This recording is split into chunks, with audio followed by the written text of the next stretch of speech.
말씀은 역대상 15장 1절에서 3절 말씀입니다. 제가 가진 성경 구약 633페이지입니다.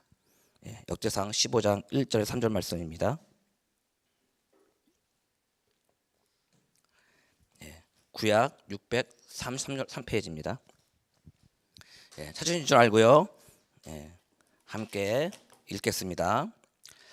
다윗이 다윗성에서 자기를 위하여 궁전을 세우고 또 하나님의 궤를 둘 곳을 마련하고 그것을 위하여 장막을 치고 다윗이 이르되 레위 사람 외에는 하나님의 궤를 맬 수 없나니 이는 여호와께서 그들을 섬기게 여호와를 계획고 여호와를 그를 섬기게 하였음이라 하고 다윗이 이스라엘 온 무리를 예루살렘으로 모으고 여호와의 궤를 그 마련한 곳으로 메어 올리고자 하여. 아멘. 오늘 함께 읽은 15장은요, 보시다시피 다윗이 법궤를 예루살렘으로 옮기고자 하는 그런 장면입니다. 이 법궤를 옮기고자 한 것이 지금 처음입니까? 두 번째입니까? 질문하는 것은 처음이 아니고 두 번째이기 때문에 물어봤습니다. 알다시피 13장에서 법궤를 옮기려다가 하나님의 그 찢으심, 하나님의 그런 진노하심으로 우사라는 사람이 죽습니다. 그렇게 3개월 뒤에 다시 다윗은 잊지 않고 포기하지 않고 다시 언약궤를 가지고 오려고 하는 것입니다. 그렇다면요, 첫 번째는 왜 실패하였을까요? 13절 15절 말씀입니다. 전에는 너희가 매지 아니하였으므로 우리 하나님 여호와께서 우리를 찢으셨나니 이는 우리가 규례대로 그에게 구하지 아니하였습니다. 모세가 여호와의 말씀을 따라 명령한 대로 레위 자손이 채에 하나님의 궤를 메어 어깨에 매니라. 아멘. 처음에 궤를 옮길 때랑은요 다른 모습입니다. 그 모습은요 규례대로 또 말씀을 따라 다윗이 순종하는 모습입니다. 그렇다면 전에는 어떻게 했을까요? 그거를 매야 되는 자손이요 그 자손인데요, 그 자손이 매지 않고 우사가 매서 그거 거룩한 언약궤에 손을 대므로 그가 죽습니다. 그것을 다윗은 이제 깨달은 거예요. 또 전장을 보시면요, 전쟁을 하는데 어떻게 하죠? 다윗이요? 하나님의 말씀에 그대로 순종을 합니다. 그것을 또 깨닫고 15장에 와서는 진짜 다시 한번 하나님의 말씀을 찾아서 그 방법대로 하고자 하는 것이죠. 그리고 또한 그 제사장들을요 또 깨끗하게 하라고 또 명령을 합니다. 4절을 보시면요, 이에 제사장들과 레위 사람들이 이스라엘 하나님 여호와의 궤를 메고 올라가려 하여 몸을 성결하게 하고 좀 더 진지하게 진중하게 가고 있는 모습입니다. 말씀대로 규례대로 거룩한 언약궤를 옮기고자 더욱더 열심히 준비하는 다윗의 모습을 볼 수 있습니다. 이 모습이요 다윗에게는 좀 더 성숙해진 모습이라고 볼 수 있습니다. 하나님의 궤를 더욱 정성스럽게 귀하게 여기는 모습이죠.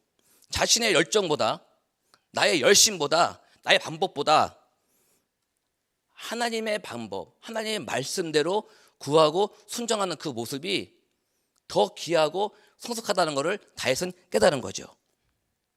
아무리 선한 동기라도, 아무리 좋은 이유라도요, 이것이 하나님의 말씀과 어긋나 있거나 하나님의 말씀 위에 있지 아니하는 것은요 우리가 하지 말아야 되는 것이에요. 우리 교회 목회 철학도 있지 않습니까? 속도보다 뭐가 중요하죠? 방향이 중요한 겁니다. 방향을 가지고 말씀을 가지고 기도하면서 나아가야지 우리가 실수하지 않고 상처 주지 아니하는 것이죠. 우리가 이렇게 선한 동기 열심으로 하다가 실수한 적이 많지 않습니까? 그게 가장 먼저가 우리 개인적으로는 무엇입니까? 하나님의 사랑, 하나님의 은혜를 딱 처음 했을 때요 어떤 시도들 하죠? 하나님이 나를 너무 사랑하는구나, 뭐라도 해야 되겠는데 그 열심이 나오죠. 하지만 우리가 그 열심 때문에 다른 사람들에게 상처를 주는 경우가 너무 많습니다. 또한 나의 열심, 그로 인해서 사람을 정죄하고 판단합니다. 왜냐? 나는 하나님의 사랑을 받고 있고 하나님의 일을 열심히 하고 있어. 근데 내가 볼 때 넌 아닌 것 같아라는 그런 잘못된 열심이 사람들에게 상처를 주고 신앙에 시험을 들게 하는 것이죠. 이것이 개인적일 수 있지만 또 목장이 될 수 있고요, 팀이 될 수 있고요, 또 세대 간의 문제가 일어날 수 있다는 것입니다. 다윗은요 처음에 자기가 미성숙한 그런 모습, 나의 열심, 나의 방법대로 했다가 사람이 죽고 공동체가 파괴되는 것을 보면서 다시 한번 깨달았을 거예요. 아, 하나님의 말씀대로, 규례대로 그에게 구하며 조심스럽게 가야 되는 것이구나라는 것을 깨달았습니다. 저야 뉴욕 십자가교회가요, 선한 동기라고 하여도 나의 열심보다, 나의 열정보다 하나님의 말씀대로 기도해 나아가는 귀하고 성숙한 공동체 되기를 예수님의 이름으로 기도하고 축복합니다. 아멘. 그리고 무엇보다 주목해야 되는 것은요, 다윗이 찬양대를요 조직하고 제사대로 준비된 사람들을 따닥따닥 세웁니다. 그리고 드디어 오벳 에돔의 집에서 언약궤를 가지고 나오죠. 그게 사무엘서를 보면요, 여섯 걸음을 걸었다 그래요. 6걸음. 근데 6걸음 걷는데 아무 문제가 안 일어나는 거예요. 아, 하나님이 허락하셨구나, 도우셨구나라는 그런 고백이 나오거든요. 예, 15장 26절 말씀 보시겠습니다. 26절이요. 26절 보시면 하나님이 여호와의 언약궤를 매는 레위 사람을 도우셨으므로 무리가 수송아지 7마리와 순양 7마리로 제사를 드렸더라. 예. 여러분 어떠한가요? 지금 6걸음 걸었어요. 아무 문제가 없어요. 아무도 안 죽었어요. 그건 무엇입니까? 하나님이 허락하셨고 지금 도우시고 계시는구나라고 감탄을 하며 제사를 지내고 있는 거예요. 좀 어떠신가요? 여러분 아무 그런 감정 없으실 것 같은데, 처음에요 메고 갔을 때 바로 죽었습니다. 그래서 약간 두려웠을 거예요. 내가 말씀대로 규례대로 했지만 하나님이 과연 이걸 해주실까? 라는 두려움이 있지 않았을까요? 근데 6걸음 걸으니까요 아무 문제가 없는 거예요. 그제서야 하나님이 도우셨구나, 감사합니다 하고 제사를 지내는 거예요. 우리 삶 속에요 아무 일도 아닌 것도 우리가 감사할 수 있게 만드는 것이 하나님의 은혜입니다. 아멘. 다윗은요 정말 두려웠을 거예요. 말씀대로 했지만. 그리고 하나님 안 들으시면 어떡하지? 이렇게 고민했을 거예요. 그런데 하나님께서 도우심으로 이루신 거죠. 이렇게 아니하실지라도요 우리는 근데 그것에서 컴플레인할 수가 없습니다. 왜죠? 이 모든 것은요 하나님의 주권 아래 있기 때문에 우리가 말씀대로 했지만 하나님 그렇게 안 들어주셔도요 우리가 뭐라 할 수 없습니다. 왜냐하면요 하나님의 깊은 사랑과 선한 뜻이 있기 때문에 우리는 그것 또한 감사히 받아들여야 하는 것입니다. 믿으십니까? 아멘. 우리 신앙을 돌아보기 원합니다. 여러분도 동일하게 많은 실수와 실패 가운데 여기까지 오지 않았습니까? 그런 시간 가운데 성숙해 되어진 거 아십니까? 또 말씀 가운데 우리가 다듬어지고 말씀 가운데 우리가 거할 때 하나님의 뜻이 무엇인지 알고 하나님을 알아가고 있는 거잖아요. 다윗도 마찬가지죠. 이렇게 하나님을 알아가고 있는 거예요. 하나님을 더욱 신뢰하게 되는 것이죠. 나보다 나를 더욱 잘하신 하나님께 인정하는 것입니다. 하나님께서 나의 아사를 온전히 인도하시고 나에게 평안을 주시는 분을 믿는 삶입니다. 하나님 한 분만으로 기쁨 넘치는 삶이 되는 것이죠. 오늘 하루도요 아무 문제 없이 평탄하게 가는 것 또한 이 모든 것이 하나님의 은혜입니다 라는 그런 삶이 성숙한 삶인 줄 믿습니다. 다윗이 그런 삶을 살다 간 사람입니다. 하나님 앞에서 어린아이 같이 순수하게 하나님만으로 기뻐한 사람인데요, 29절 말씀 보시면요, 29절 말씀입니다. 여호와의 개가 다윗 성으로 들어올 때에 사울의 딸 미갈이 창으로 내다보다가 다윗 왕이 춤추며 뛰노는 것을 보고 그 마음에 업심 여겼더라. 이 말씀 유명한 말씀이죠. 네.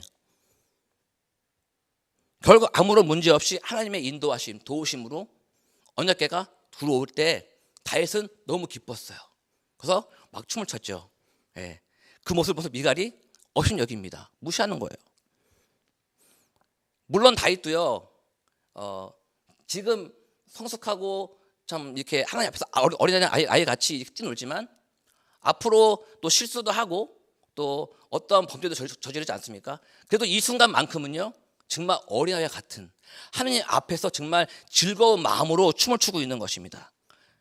근데 미갈은요 반응이 안 좋아요. 미갈의 반응은요 어떻게 한 나라의 왕이 저럴 수 있느냐라고 비아냥거리고 조롱합니다. 똑같습니다. 저희도요 하나님 앞에서 성숙해 되어질수록요 어떻게 되어지는 겁니까? 어린 아이같이 되는 거예요. 더욱 하나님을 의지하게 되고 더 붙잡게 되고 바라보게 되는 거예요. 하나님 앞에서 더욱 어린아이같이 같이 되는 거거든요. 그것이 어떤 고백들이 나오냐면요, 현실은 어둠이에요. 그래도 우리는 기쁘고 해맑게 웃음이 나올 수 있어요. 왜요? 하나님이 함께 하시니까. 아멘. 그리고 내 삶이 힘겨워 보일 때도 걱정 없습니다. 왜냐? 하나님께서 나를 도와주실 것이기 때문입니다. 이런 동화 같은 이야기를 하고 있어요, 우리는. 그렇지 않습니까? 더 동화 같은 이야기, 어뢰 같은 이야기. 나는 죄인인데 하나님의 아들이 이 땅에 와서 십자가에 돌아가셨어. 난 그걸 믿어. 그래서 나는 하나님의 영원한 나라에 들어가는 그런 존재야. 이렇게 해맑게 너무 기쁨으로 감격하는 마음으로 우리는 선포하고 전화를 합니다. 전도를 합니다. 사람들은 어떻게 반응할까요? 이해를 못하는 거죠. 미갈의 반응입니다. 아, 쟤 제정신이냐. 저 큰 사람이 어떻게 그런 걸 믿고 살아. 하지만 우리는 하나님 앞에서 어린아이 같은 마음으로 살아갈 수 있는 것이죠. 그래야 우리가 그 믿음이 생기는 거예요. 아이러니합니다. 미성숙할수록요, 세상의 논리와 가치에 따라가서 판단 정죄하는 그런 존재가 되는 것이고요, 신앙적으로 성숙할수록 하나님 앞에서 어린아이 같은 그런 아이로, 사람으로 살아가는 것이죠. 반면에 세상적으로는 어떻게 될까요? 하나님께서 어린아이 같은 저희들을요, 하나님의 손을 붙잡고 들어 쓰시는 겁니다. 들어 올려주시는 겁니다. 그럴 때, 아, 저 사람은 정말 믿을만 합니다. 든든합니다. 인정받는 거예요. 그 세상의 어른으로서, 신앙의 어른으로서, 교회의 어른으로서 인정받는 것이죠. 주와 누가 십자가의 교회가요, 지금까지 걸어온 시간을 통하여 더욱 성숙해지기를 바랍니다. 아멘. 그리하여 하나님의 귀한 사역을 감당하고 하나님의 기쁨이 되는 교회 되기를 예수님의 이름으로 축복하고 기도합니다. 아멘. 예, 기도하시겠습니다. 하나님 아버지, 감사합니다. 저희에게 실패도 알게 하시고 실수를 하여 하나님의 기쁜 뜻과 사랑을 알게 하시니 감사합니다. 하나님께서 우리에게 더욱 성숙함을 원하심을 압니다.